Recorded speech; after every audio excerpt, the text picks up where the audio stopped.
I am shooting this really out of sequence because I have a project down here that I need to film. I've got a project up here that is in progress, and I have a project down there I've yet to start really, and then that will be before this one. But this arrived in the post today, which was very exciting because I wasn't quite expecting it yet. And it's from eBay, which I don't normally go on eBay. At least I buy things new off eBay, but I don't usually get involved in auctions, especially for things that other people want, because I have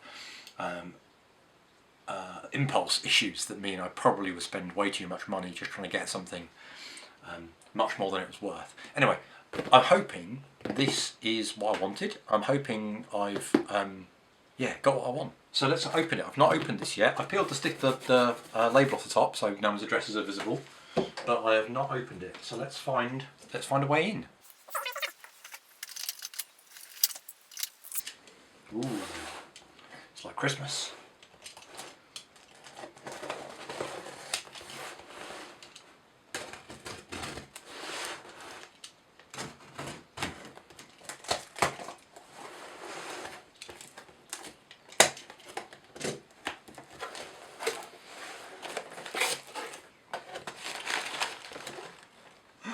Bubble wrap. It's always a good sign. Packing paper. It's getting fancy.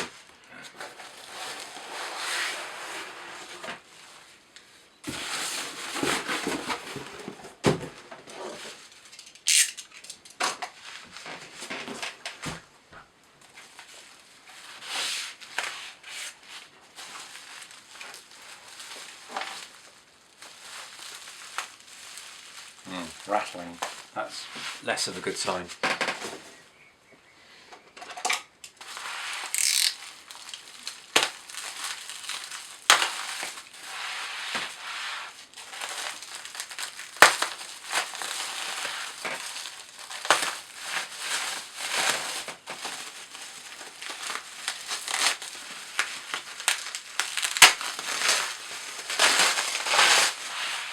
What's inside the bubble wrap? I don't really want to roll it. Take it out underneath.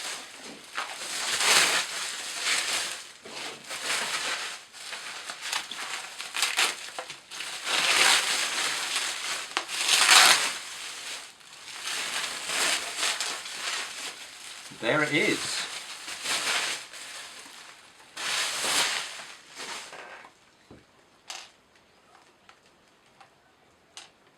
It is an avometer. Now here in the UK, to many people this will be immediately recognisable because thousands of these were made and used for the better part of, well, at least 70 years, probably more than that. And they were standard equipment for in the military, one version in particular, and standard equipment for GPO workers. It's a VO. Amps, volts and ohms meter, and this is a Avometer 8 Mark V, which we'll see when we start getting some inside bits, but that's the next. I'm getting ahead of myself. Let's have a look at it. It's got someone's name on the side. I won't show you this. And a date. I should probably cover that somehow. I don't know the full history of this. I didn't feel I could ask.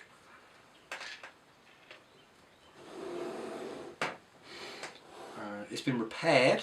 It's probably not a good thing either.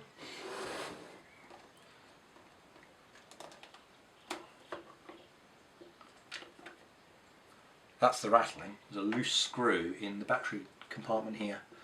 The fuse looks knackered. There's no batteries inside and no signs of any leakage. That's good. Both of the warranty seals have been removed, so someone has been inside this. So anyway, it's a analog multimeter.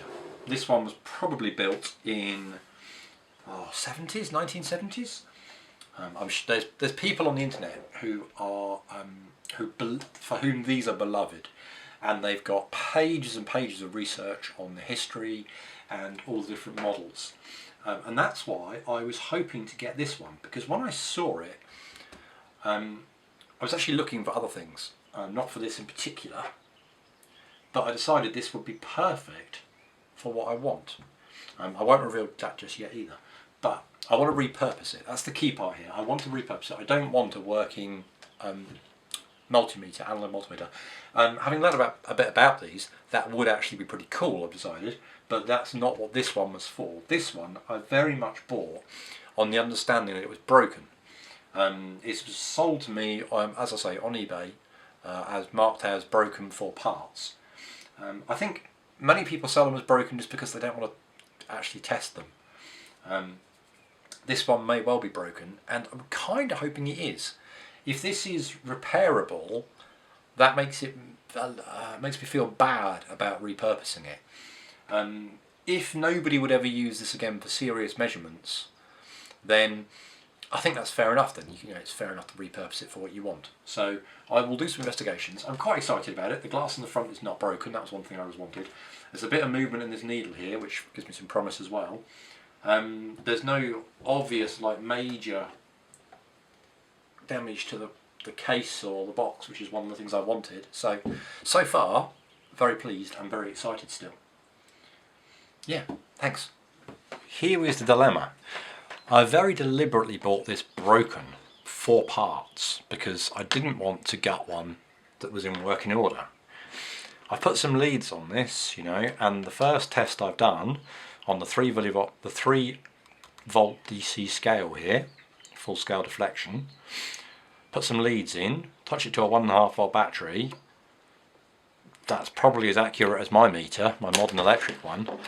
So that means I'll have to do some more tests on the analog ranges, the various other DC ranges, and the resistances. But I suspect this actually works just fine. It's got no batteries in the back, but the meter works, and the first thing I've tried works.